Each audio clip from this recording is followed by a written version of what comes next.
जिल्हा परिषदेसाठी 30 लाख तर पालिकेसाठी 8 लाख मतदार, सगळं पिक्चर क्लिअर। आगामी स्थानिक संस्थाच्या सार्वत्रिक निवडणुकीसाठी निवडणूक आयोग 1 जुलै 2025 ची मतदार यादी ग्राह्य धरणार असून अहिल्यानगर जिल्हा परिषद व 14 पंचायत समित्यांसाठी 30,07,404 मतदार तर 1 महानगरपालिका, 11 नगर परिषद व 1 नगर पंचायतीच्या निवडणुकीसाठी 8,24,536 मतदारांना मतदानाचा हक्क बजावता येणार आहे। जिल्हा निवडणूक विभागाने मतदारांची अंतिम आकडेवारी जाहीर केली असून जिल्हा परिषदेचे 75 गट आणि 14 पंचायत समित्यांचे 150 गट तसेच 1 महानगरपालिका, 11 नगर परिषद व 1 नगर पंचायतीसाठी मतदार संख्या निश्चित झाली आहे। जिल्ह्यात पालिका क्षेत्रापेक्षा ग्रामीण भागात अधिक मतदार असल्याचे दिसून येते।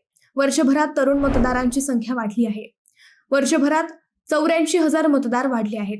नोव्हेंबर 2024 मध्ये झालेल्या विधानसभा निवडणुकीदरम्यान जिल्ह्यातील 12 विधानसभा मतदारसंघात 37,60,512 मतदार होते। यानंतर वर्षभरात 84,548 मतदार वाढले असून सप्टेंबर 2025 रोजी एकूण 38,45,060 मतदारांची संख्या झाली आहे। दरम्यान झेडपी व पंचायत समितीचे 13 ऑक्टोबर रोजी, पंचायत समितीच्या सभापतीचे 7 ऑक्टोबर तर नगर परिषदा व नगर पंचायतीच्या नगराध्यक्ष पदाचे आरक्षण सोडत 6 ऑक्टोबर रोजी जाहीर होणार आहेत।